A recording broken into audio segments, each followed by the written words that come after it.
And so it begins. Yeah. Hi, Veronica. Hi, Sarah.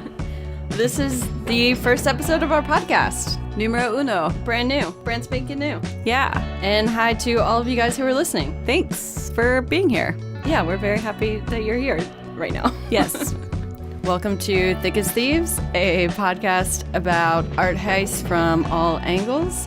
We are two private investigators who have art backgrounds and are constantly curious about the intersection of art and crime. I'm Veronica. And I'm Sarah. And we will be taking you through a history of art heists that have occurred all over the globe, in museums, in homes, in other locations that are not institutions. And we will discuss what happened, what the motives were, if they succeeded or failed, and why. That's about it. Maybe more than that. I'm Veronica, and I've been a private investigator for a year, working only criminal defense cases. But I have a much more extensive background in working with artists, museums, journalism, art writing, and all the other, running an art residency, various jobs that come into that realm of art world. But I primarily now look at art as my escape from my other job. However, it's hard not to think of things that happen in that realm in terms of something that would be investigated. I'm Sarah, and I have been a private investigator for 2.5 years. I do criminal defense work for the most part. I work on state cases, federal cases. I also have a background in art. I've worked in museums and galleries and have been an art writer for about 10 years. Oh, and we're friends. Oh, and we're kind of friends. Yeah, we've lived together and we've collaborated on projects and we've been best friends for numerous years. I don't know. Yeah, how many 4 years? More than that. Oh my goodness. 5? It's 2019. And we met in 2011. And I think we became really good friends 8. in 2012. Conservatively, 7 years. Yeah, conservatively friends for 7 years. So, Vera, what do you have for us this week? We're going to start with a heist that happened in 1985 in Mexico City at the National Museum of Anthropology and History, which is, by the way, one of my 5 favorite museums in the world. I've been there. What did you think? I loved it. It was very large. It was just so big. Yeah, let's set the stage. So, for people who have not been there, or even people who have, what does this place look like? Yeah, because it's hard to imagine. Because I think you hear Museum of Anthropology and you think, boring. I do. I like anthropology, but it's not known for being exciting necessarily, especially in display form. This museum, on the other hand, is exciting, I think. At least when you... The curb appeal of the museum, when you walk up to it, it's really stunning. Yeah, it's a shocking structure. What I remember most is you walk in and then there's that pillar in the middle with the waterfall coming off of it, which I actually don't really remember the story behind that pillar. I don't know if you do, but it is such a sight to behold. And whoever decided to put that there was genius. Yeah. So you walk in and you're like, whoa, what is this place? It looks like a sacred, you're being transported in time in a way, back in the day when pillars had water coming out of the tops of them, because that's what it was like in ancient times. And then you wander through and it's the whole history of Mexico. The ancient history of Mexico is especially told in this building that you wander through, and it's gigantic. It takes, I don't know how many hours you spent there, but I think it takes 5 hours to really see everything. Which is, considering the amount of time and history that they cover, 5 hours is not too bad. But you can spend a very long time in that museum, and I would say it's pretty exhaustive in terms of covering the cultures that were in Mexico. And basically, the museum consists of all these artifacts from ancient times up until almost present day-ish. But the emphasis is on the ancient times with these various little, there's jewelry, there are plates, there are little statues and bowls and cups, and everything has a different significance. Masks, so many masks, and they're made out of different materials, as something as fancy as gold or jade to anything as non-fancy as What's the most boring material? Clay. Clay. Yeah, lots of clay. So 1985. This is only 7 years after the museum actually opened. So the museum opened in the 70s. And in 85, Mexico City has dealt with a major crisis moment, which is a giant earthquake had hit the city. This happened just like last year in Mexico City. But the 1985 earthquake was a really big one. And then that same year, the city is rocked by a heist. And I won't really tell you the background of it. I'll just say what happened. It's Christmas Day in 1985. And I don't know who the first person was to discover these missing items. But the number is debatable. But anywhere between like 122 and 150 items were stolen from the museum over like during Christmas Eve, which is in Mexico a major holiday. So let's start with that. They wake up to Christmas morning. There are no presents for Merry the museum. Christmas. There's the absence of presents or We've whatever. taken all your shit. Yeah. So it's like reverse Christmas. Christmas for someone else who stole. Right. It was Christmas for them. Yeah. So the numbers are debatable over how much was taken because all the different reports say different things. At first they said it was 111 objects. And then when they looked at the catalog and what was not there anymore, later they realized, oh, it's more like 140 to 150. And there are so many different objects that some very small that it's hard for them to tell because, as you know, cataloging this is not the most fun thing in the world to do, where you're keeping a record of everything you have and where it is. This is like standard practice in museums, but People get sleepy. Yeah, people slack on the job, so they weren't totally sure how many items were gone. They just knew that some were gone, including like a very well-known death mask. It was a jade death mask. I think that was the most valuable item that was based on a Mayan king. Mm-hmm. Well, also a Mayan god. So that was gone. So Merry Christmas, Mexico City, 1985. We took your stuff, your valuable cultural assets. And the city was like up in arms over this, obviously, their heritage. And so they immediately see this as disgusting. I mean, when I say they, I just would say like Mexico is like, how could they do this? I don't know what the equivalent would be here in a way because I'm not that patriotic. But what would it be, like the Liberty Bell? Maybe? Yeah. I don't know if that's our ancient history. That is not our ancient history at all. But, you know, I think Mexico's more in tune with their ancient history than the United States is because they just eradicated ancient history in a way. They just like stomped on top of it. So not to say it's not honored. However, So did the media just like go into a frenzy? Was it a Christmas Day media frenzy? I think it took them a minute to freak out about it. I would love to just, if I could be transported in time, I would love to be transported to Christmas Day 1985, like right where it was all happening. Like, how do they deal with it right in the moment? So they detained the 9 security guards who had spent Christmas Eve there getting drunk. So They were wasted. Yeah, they're there getting really drunk and not paying attention to the museum. They're not expecting a heist. Naturally. Yeah. So Their one job. Their one job is to prevent a heist. that's all they have to do, but instead they're just getting really drunk. I understand why they were doing that. Sure, it was Christmas Eve. Yeah, they're like, why aren't And we with our families? Right, they're now? having to work. That's what happens. So when they're you having make like a people family work on Christmas gathering Eve. moment. Yeah. So they're detained, and this is immediately, I'd say the panic or the sensation that follows is that like this is a serious thing. This is not just like any old art heist. This is the most insane art heist of the like that's ever happened, and we're dealing with like a very organized crime group. The sort of like sensation over who did it is that whoever did it is super powerful, very good at this, have a whole like history within this profession that is stealing objects. However, once more people get to talk about this, there's also the issue of like, well, what are they going to, whoever took them, what are they going to do with these pre-Columbian artifacts?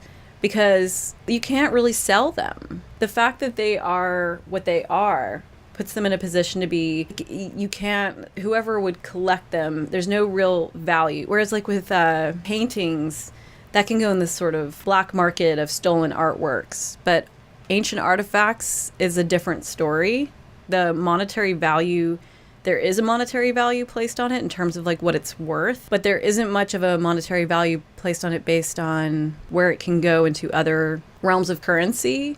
So that was another thing that everyone was speculating on, was like, well, what do they do it for, and what are they going to do with these objects, because they can't really profit off of them. Like one curator in LA, who was like the curator of the LA Museum of Natural History, he said whoever wants to buy these, they would buy them, like if there's a major collector who wants to buy them off these thieves, they just want to hoard them.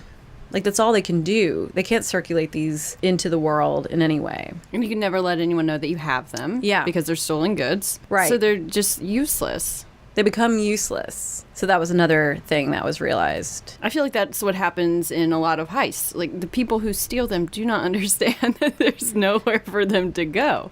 I know. You know, they think that they hear the numbers, and then they think, oh, $3 million. Oh, $500,000. But that's not a real number that you can just trade it in for. I know. And that's part of why art heists are so interesting, is because the motives behind doing it, if someone knows what they're doing and they're not doing it for monetary value, they're doing it for something truly bizarre. They're doing it for the experience of stealing something valuable from a museum. Or they're doing it in some cases to distract people from something else going on. Mm-hmm. But it's rare to actually be able to take those goods and then get the money and they move on into the world and it's a crime that doesn't have like an ending that's very neat, like even successful ever. Right. But I think a lot of these thieves who go into it simply just don't know that.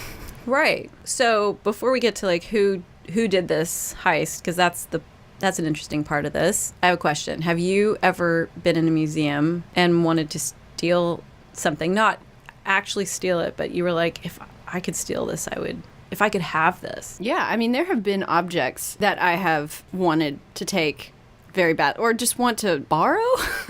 just to have for a little, if I could rent them for a minute. Cuddle with For a little while, put them on my windowsill and look at them, for sure. Also, the museums that I've worked in, there have been things that were in storage for years and years, decades, that just would never see the light of day for one reason or another. And I remember thinking, I could probably just take that. I know. I've had the same experience where I didn't, for the record, I've never stolen anything from any place that I worked. But there were moments when, I mean, sometimes when things are in storage closets for decades, it's sad because they're these beautiful items and you just want to see them out in the world. Museums usually have huge storage facilities or, storage things that they keep all of the work that they're not showing at any given time in, or things that are maybe they're not sure about the provenance or they don't know exactly where it came from, so they can't really show it. Things like that. But yeah, I have a little art thief hiding inside of me somewhere. I think it's buried down in there, and I won't let it come out. But I do too. That's like why we're doing this. Really, I think we haven't really confessed this to each other, but I think we both know we have a little art thief inside of us. Slowly, this podcast is just going to be us planning our big art heist. Yeah. At the end of it, this show is going to have a very interesting At the end, we're ending. actually going to be arrested for something that's like an art heist that's happened because we've talked so much about wanting to steal. Right, we're going to leave little Easter eggs throughout each episode that's going to give clues to what we've done. Right. But I think everyone's had that. Maybe not everyone, but a lot of people, especially people who love museums or art or both, have had that desire and quickly maybe squashed it. But in this case, 2 people did this heist in Mexico City. They were just students, veterinarian students.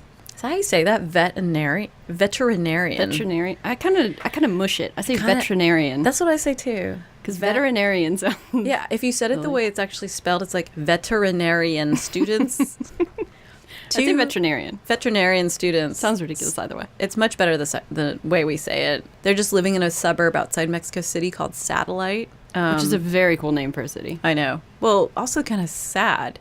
It's like they lived in a neighborhood that maybe was an aspiring little city outside of Mexico City. And then they were like, oh, it's one of our satellite cities. And then they just sort of forgot about it and called it like Satellite. No. That's my invented story of that neighborhood or whatever. I picture this little ignored kind of spacecraft just floating in complete silence around a planet. I think that's how these 2 thieves felt living in Satellite, wanting to become vets. Why did they? Was a vet something? It was just a job. Yeah. I really don't know if they were in it for like the passion of taking care of animals. But one thing they did was that they were casing the joint, as we say. Like they were going to the Museum of Anthropology for months leading up to this heist. And they would watch the security guard, take note of the objects. They were studying this place for a while. I wonder why they picked that place in particular. Because, so this museum is in Chapultepec Park, sort of. Is it around there, right? Yeah. Is it? Yeah, okay. And there are a lot of museums and historical places in this park. I mean, there are seemingly plenty of spots where you could steal some interesting stuff. I wonder why they targeted that place, if it was something that they'd learned about or something that maybe they'd heard. I mean, I wonder if they had heard, like, that it was opening and heard values of objects or something.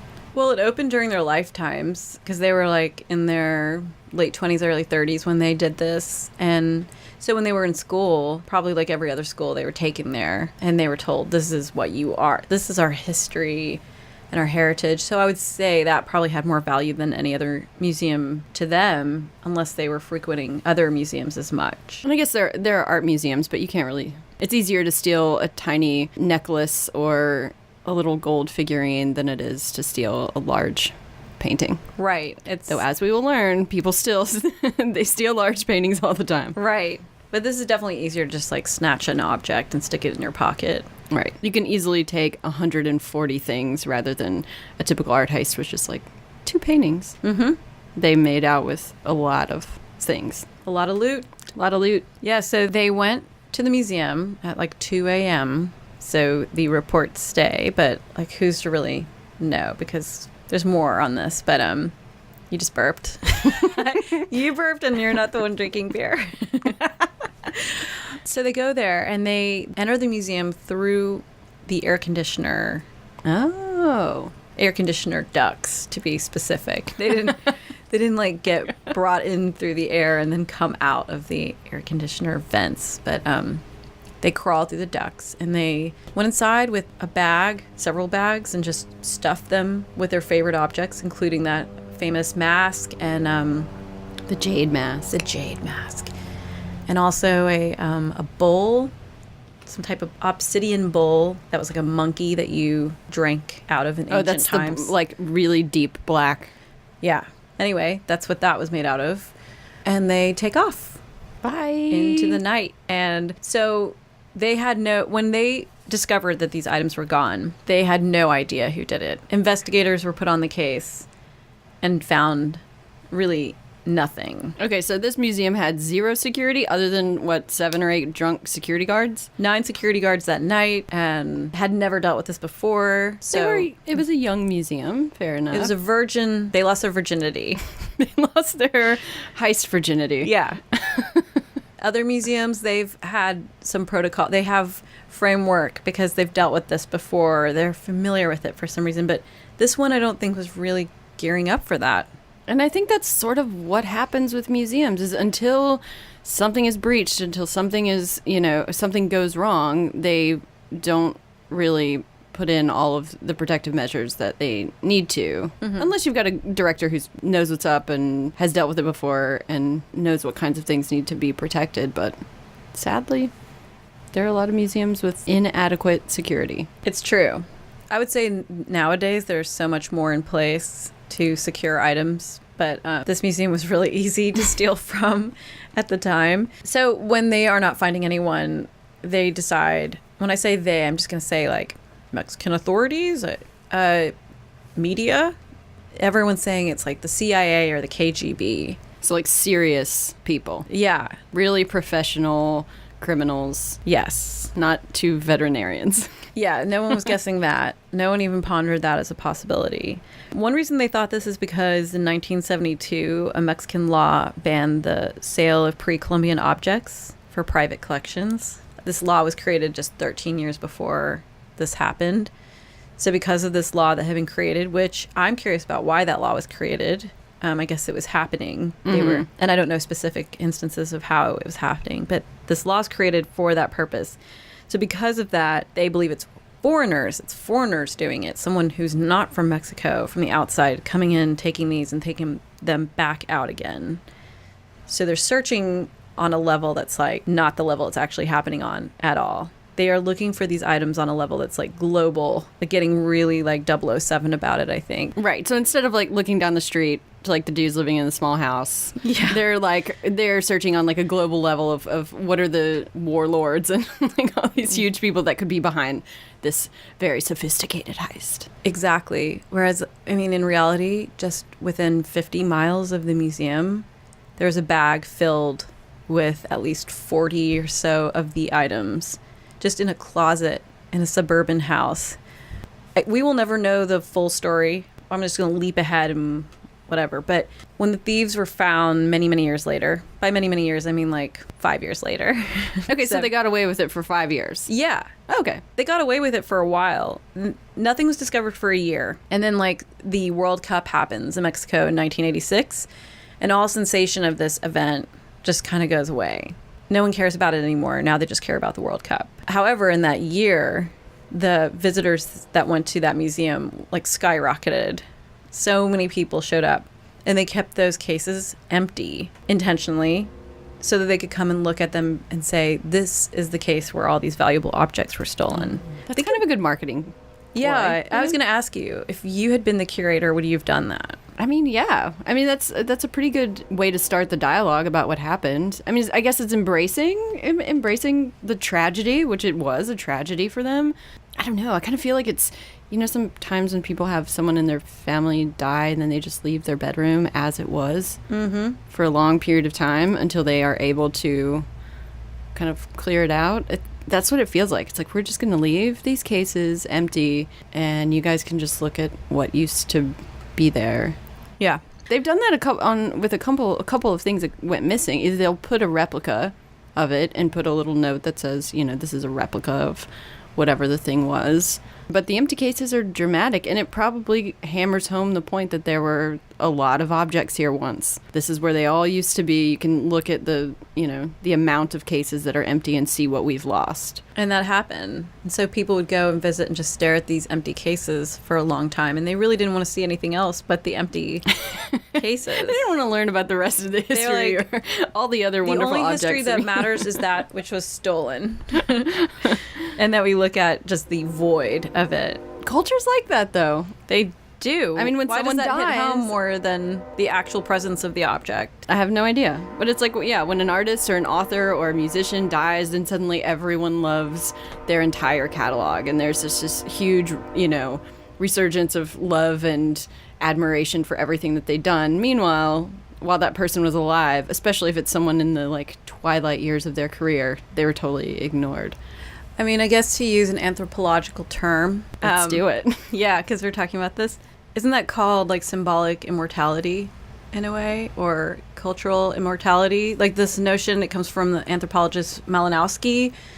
I think he coined it or found the language to it. I don't think he's the first person that thought of this, but he was like, I have the language to put on this. And he made the argument for how much humans fear death. And as a result, they wonder how will they continue to live beyond their biological death. And that can happen in a few forms, like biological immortality is have children and they have children. Symbolic or cultural immortality is that you put things out in the world like art and books and music, and you'll forever exist in that. And then do we react to these things being stolen or lost or people dying because it's that moment where it reminds all of us of that sort of fear of death, or how memory works in conjunction with this, I think, plays a part in it too.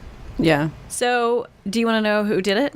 Yes, their please. Names? So their names were, they're no longer alive, Carlos Perches Trevino and Ramon Sardina Garcia.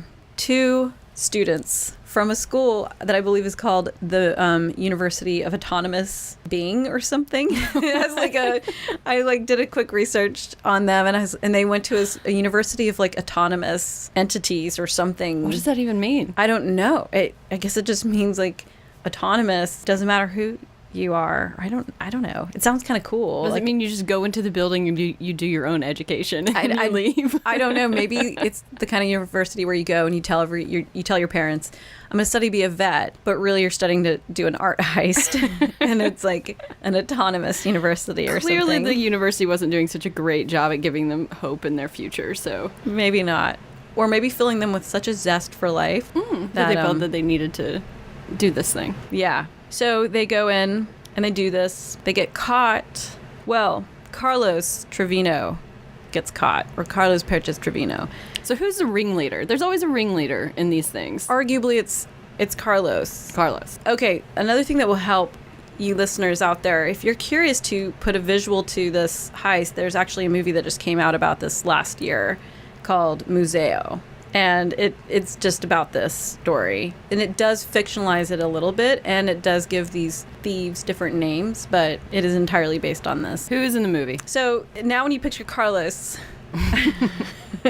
just picture Garcia Bernal, because that is now the face of Carlos Perches Trevino. Beautiful, beautiful face. Yeah, that's his face now. He will forever be immortalized through him. What an actor. Yeah. Did you see the movie? Yeah. What did you think? I loved it. Me too. Well, there are a lot of cool shots. Yeah, that was kind of different. Like, I felt like director-wise, yeah, they had great shots. Like, the filmmaking was cool. Filmmaking is wonderful, unexpected. You're kind of, I don't know, I was expecting it to be a little more, I mean, I guess it's linear, but there are a lot of interesting filmic choices that they make, including a fight scene that's very funny. And oh my God, yeah. It's really emotional. And during the heist, the way that they decided to do the stills, it's kind of like snapshots as they're going through the heist, but they're clearly moving while they're, I don't know, it's bizarre, but I liked it. It was cool. I have to say, it might be like my favorite movie I've ever seen about an art heist, because most of the movies... How many are there? Lots. But Really? they're garbage. I mean, sorry everybody who loves Thomas Crown Affair, but I'm not into that. I'm not into that either. It's so like... da-da-da, and then, you know, it's like a good-looking person, and they know what they're doing, and there's this, like, moment where your heart's racing because they have lasers that they have to get underneath, and they steal the object, and then the last scene is of them making out with, like, Catherine Zeta-Jones or whoever. It's just, it's very, like, cookie-cutter. I'm not the way it ever goes. It's so not reality. Yeah. If this podcast can do anything, maybe it can change how people make movies about art heists. And make them more like Museo. Yeah. A little bit weirder, more complex. Because my favorite art heists are ones that are where the motives are very weird. Like someone is bored and they want to add excitement to their lives. Great motive. And they make great a motive for a story. Will forever change their lives. So the movie does fictionalize it a bit, but it also is kind of honest, because a lot of it is like how we don't really know what happened.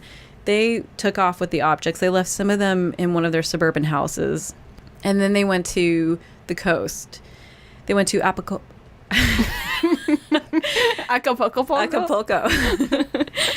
And then they got involved with a drug ring.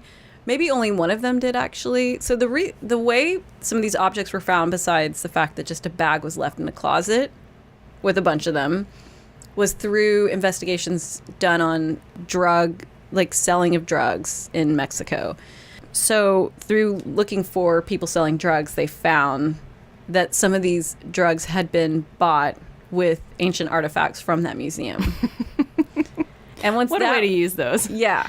Just trade in a jade mask for, you know, a few kilos of cocaine. Exactly. It was pretty much like that. So the character that is played by Bernal, whose name is actually Carlos Trevino, he went to the coast. I don't want to say that city's name again. Why can't I say that? Try it again. Acapulco. Great. Why is that hard? Acapulco. So he went there and he got involved with a drug dealer, a dancer. That actually really happened. They hung out with those two people. And he, when buying drugs from them, told them that he was the famous museum robber and proved it by showing them that he had objects. Such a rookie mistake. I know. Clearly his first big crime. Yeah. The first thing about criminals is like learn how to be an actual criminal. I mean, don't tell anyone you did it. It's such an easy thing. In so many cases that I work, non-art heist cases, my client, who's always the defendant, is he admitted to it. He said something somewhere along the way. If you don't ever tell anyone you did it, you're going to be better off. Yeah, but the thing with this realm of dealing drugs and all that is that people brag How else love are to they? brag. How they don't have resumes that they give each other. You know, they don't. They're not like, hey, I need to prove to you that I'm a badass. So Would love it if they did. here's my resume. Like, they actually have to brag. And then in this case, he has proof. He has like ancient objects. Now, these drug dealers aren't necessarily like specialized in making sure these are not fakes, but they bought it. And so he gets into this ring of selling cocaine and such. And this other guy named El Cabo, he gets involved. He's the one who gets caught in 1989 when there's this investigation going on. And when he gets caught, he offers this information in exchange for, you know, better treatment, lesser sentence, getting out of jail, whatever. And that is how... So he's a rat. He's a total rat. El Cabo will forever be known as a rat. He flipped. He flipped on poor Bernal. And even though this is not in the movie at all, this part of it... So then Perches Trevino goes to jail for several things, including this, and is murdered 10 years later, like shot. In jail? Or out of jail? No. He gets out of jail. So he goes to jail probably in 1990. I'm really a little bit fuzzy on this because all the accounts are a bit different. But all I know is he's dead, and it's not of old age. Got shot. Yeah, and that he got shot, and not in jail. So he got out of jail, got shot, and then his partner in crime... of that specific crime, the art heist crime, Ramon Sardina Garcia, he dies a few years later in a shootout with cops. So after this heist, their lives were forever involved in crime rings of some sort, and, you know, their lives didn't last too long following. So sad. They could have been upstanding veterinarians. I know. Just one bad decision. I wonder how many times Christmas Eve either of them ever thought, like, if only I was just scratching a dog behind her ears. Or is that what vets do? That's all they do. Scratching a dog's ear. Yeah, they could have been saving animals. Instead, they decided that they needed to go steal 140 objects and live a life of crime. Yeah, that's what happens when you grow up in a town called Satellite. Yeah, it's very sad. Yeah. All right, so did any of the objects get recovered? Most of them. Most of them? Yeah, a majority of the objects. It took some years, but I would say they have everything except, arguably, this is arguable, but 5 objects. So... Wow. I know. Good on them. I mean, I guess it makes... No more empty cases. It makes sense in a way. Because what were they going to... These objects were going to be recovered because what were they going to do? Throw them in the ocean or somewhere that's hard to find? Might have. I mean, it seems like they could have easily just destroyed them and skipped town. Let's talk about that. I know there are cases where this has happened, where people have stolen things and then destroyed them. But the reason for this heist was obviously some sort of like, life needs to be more exciting, and this is like a symbolic moment. So when you steal something and that's the value you're placing on it, basically the value they're placing on it, let's not make it monetary. They're making the value like their own lives, their whole futures. They exchange them to steal these objects and then have them, just host them, like carry them around in some shitty bags for a while. Imagine then deciding to destroy them and walk away like it never happened. It seems like that'd be really hard to do, to just be like, I'm going to blow this bag up and no one will ever know it was me. So they just keep taking them around like they're children. Yeah. Like they're responsible for them in a way. And it's probably some symbol of hope. Like if I can do something with these at some point in the future, I can have everything that I was desiring before. Yeah. Exactly. So almost all of them have been recovered, and now the cases are really not empty anymore as far as I know. When I went, I didn't see any empty cases, so that's not a feature of the museum anymore. I wish I would have known. I wish I would have known which, I'm sure I might have passed that Jade mask and wasn't even paying attention to it really. But God, imagine how many people now go visit that Jade mask. It's not only a death mask that was worn in ancient times during very important ceremonies, but now it's a featured object in the YouTube in the original 80s. movie. Yeah. Carried around in a crappy suitcase in the 80s for years. It's just the mask that was worn by Garcia Bernal. Yeah. That's what it is now. I bet he got to wear it too. I bet when he signed on to this movie, he was like, I'll take this movie deal.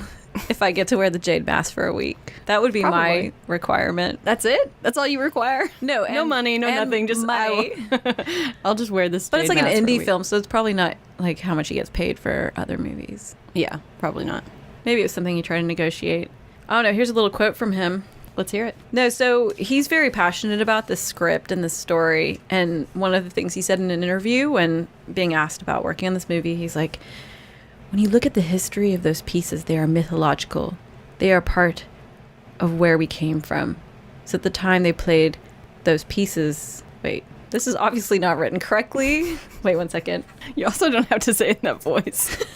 That's my Bernal voice. Just a regular voice. Well, also just like copy and pasted this onto a document. So clearly this is like, so at the time they played those pieces, they also became a part of that mythology. It's not played. So now I have to insert a word for him. That's fine. You think he'll be cool with that? Yeah. So at the time that let's choose the word stole. Mm-hmm. In the words of Bernal, he said, when you look at the history of those pieces, they are mythological. They are part of where we came from. So at the time that they stole those pieces, they also became a part of that mythology. Do you agree with that? Yeah. I mean, that's now part of the story. Yeah, they're part of the history. So I wonder if they have that on the wall label. If you're a curator, would you include that in the wall label? Probably. While I think that it would be more interesting, I would probably feel so much anger towards that event that I may not, just in spite of not encouraging people to steal more, because it's one of those things, like, if you like, the more attention you give to criminals, the more it encourages other people to do that. You know, people who feel like nobodies, of like, well, I could at least get some modicum of fame if I do this crime, and then I'll at least my name or face will be on the news, or you'd be forever in the, you know, title blocks of museums. So I would say no, I wouldn't put it in there, but they already kind of started a pattern of, I guess by displaying the empty cases, they sort of already did that. Right. And I just had a thought right now when you were saying that. If they put that on the wall label and it encouraged more people to try to steal art, then they would really be putting all the money they poured into security. Like, that would be coming into play more, which is not a plus side, but suddenly I had this image of like people constantly trying to steal art and like people with guns like just shooting people trying to steal art, and it would just become really mayhem. Crazy. So yeah, thinking about that, I But then agree. maybe the security guards wouldn't be drunk because they would know that at any given time an art heist might happen and they need to be on their toes. Yeah. Imagine the interview to work at that museum as a security guard. They're like, do you get drunk on the job? That is our Easy number answer, one though. most important question. No. I wonder what happened to the guards. Did they get fired? Oh, I mean, I imagine. Well, they were detained for a while, and then who wouldn't? I would fire them, wouldn't you? Am I, an asshole? I mean, I feel like I would have a little internal debate. Yeah, it was Christmas Eve, so sure, I would. I can see why they might have had a little more, you know, kind of merry spirit and wanting to celebrate together. B, heists don't happen that often. So, They okay. really slipped up. The just one, I don't know. If you were their boss, you would call them into your office after they've been detained, and you'd say, okay, guys, it was Christmas Eve, and I get it. I do. And heists don't really happen that often. So just please go do your jobs and don't get drunk on the job. Okay? And they'd be like, yes. And they probably would go do a great job, right? Yeah, because and then I'll become the cool boss. Or would they? Or would they then proceed to get drunk every night? Yeah. I don't know. This is something I need to work through, I guess. What would you do? I'm thinking about it. I'd probably do something like, okay, 2 weeks, no pay, while I figure out what to do. And then I would have... So you're just filibuster for a while. Right. Just put it off. And then what? Okay, so 2 weeks pass. Time to make a decision, Vero. And then I would do interviews with each of them and ask them how drunk each of them were. I don't know. I mean, maybe some of them were like really partying and some of them weren't. You really think you're going to be able to untangle that? And then place blame on, what, 4 of the 9? Oh, that sounds like a mess. It's easier like a to just big mess. fire all of them or keep all of them. So I would fire all of them and you would keep all of them. Yeah. I don't know that I would keep all of them. I don't want to fire them. Firing's mean. I mean, firing's mean, and consider the lesson they learned. So now you've got 9 guards who have been so traumatized by their own oversight. They are not going to do it again. And they are one job. They had one job. They really failed. Like, failure can really do a lot to somebody and really, like, light the fire under someone's ass. So they failed. That's true. And if they were to ever have 2 heists that they just let happen, I mean, could you imagine? So you've got 9 hyper-vigilant security guards now. That's why I would keep them. I would do that too. I think that's really optimistic. But I'd be really upset if they fucked up again. I'd be like, guys. I think if they like fucked shame up on again, me or shame on them. Like, what is it really then? I could butcher it like George Bush. Have you seen the video of George Bush butchering that quote where he says, "Shame on you, shame on me"? Like, it's really funny. I know what you're talking about. Back in the days when someone kind of slipping up, when the president sounding stupid was really like went viral, a it was crazy major thing. Yeah. Nowadays it's expected. It's every single day. Yeah. Poor guy. We really gave him a hard time. Yeah. GW, right? Yeah. So yeah, I think that I would keep them. Try and give them another chance. I just don't think I would do a quick mass firing. I do like this angle that we're taking because we look at it from every angle. The angle of being the boss. Yeah. I think this is a cool angle. What do you do? Yeah, what do you do as the boss when a heist happens? I want to look at like all the different heists and all the times they fired or kept the people who were like on guard or on duty the days of those heists to understand this more. Because it's a case-by-case situation. In this case, it's on the extreme end of they were getting drunk when this shit was getting stolen. Right. They were not patrolling the grounds. They were doing a bad thing at that moment. Yeah.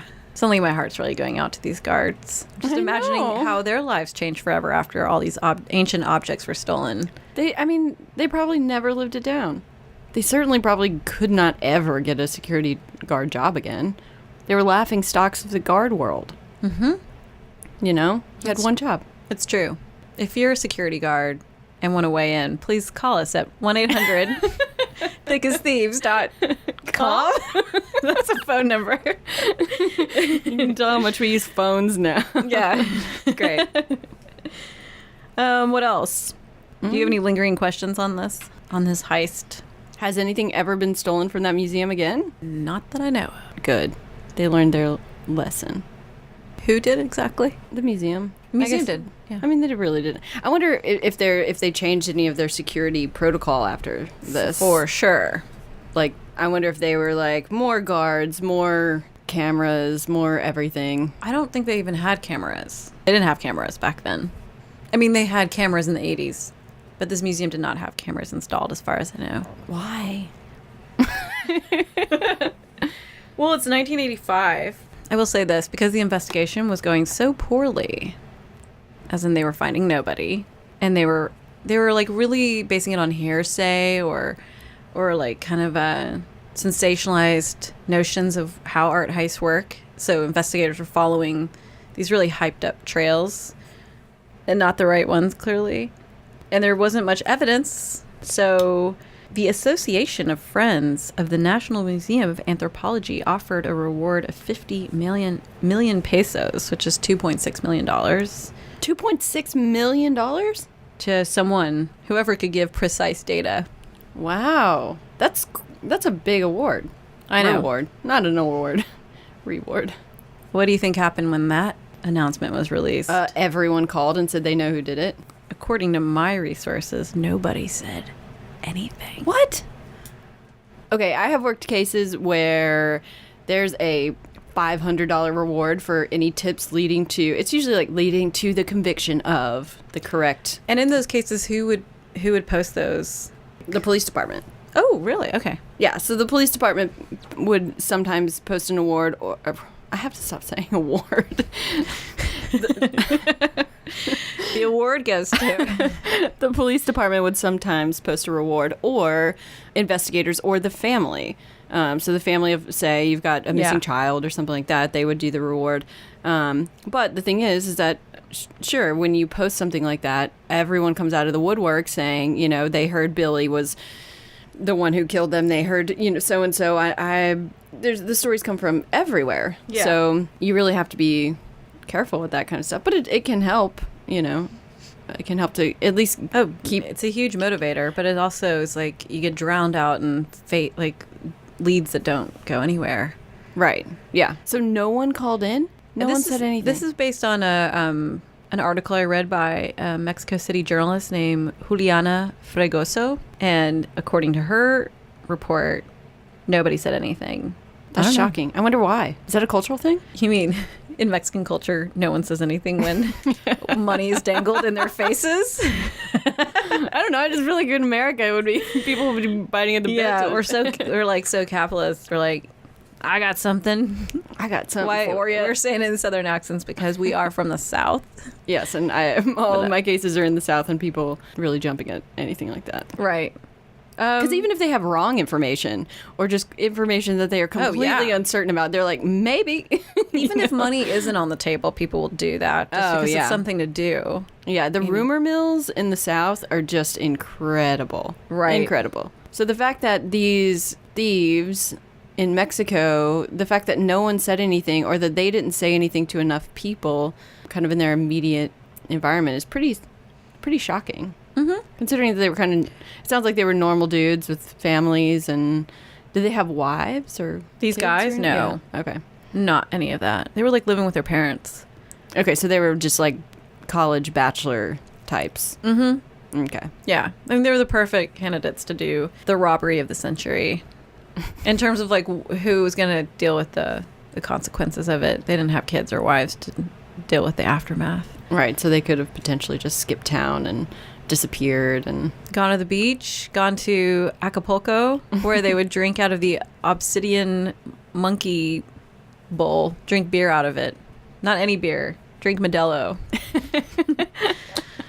We're taking some creative liberties with this story. I do think they did probably drink out of those things. I know that's in the movie. There's like a part in the movie where Bernal is just like drinking booze out of the like famous artifact with his lover. I mean, that seems like a possibility. Like it really happened. Yeah, I mean, I would do that. I definitely would do that. Right. So if I would do that, they would do that. Right. If both you and I would drink booze out of the obsidian monkey head bowl thing. I would be so disappointed if a thief did not do that. I know. Like, enjoy it while you can. Yeah. And by enjoying it, be sacrilegious. And destroy it, partially. That's the story of the Museum of Anthropology in Mexico City, 1985. And we're very lucky to have a specific artwork of the Jade mask created by Alex Lockwood. The great Alex Lockwood. And I wish I could actually wear the mask that he drew on my face. Yes. We have discussed cutting out the mask and tying string to it and wearing it on our face. Right. Since we can't wear the actual one. Yes. It's really amazing, and you can see it on our Instagram page at Thick as Thieves Forever. Yeah. So that's the first heist. The first heist I'm presenting on. Not the first heist of the century or the first heist of history of heists. All right, so this podcast is brought to you by We Own This Town. And our theme song is by the one and only Patrick Damphier. And the artwork for the show comes from the talented hand of Saskia Warner. Thanks for listening, and if you haven't had enough of us after all that chatter that we just did, go follow us on Instagram at Thick as Thieves Forever. Forever.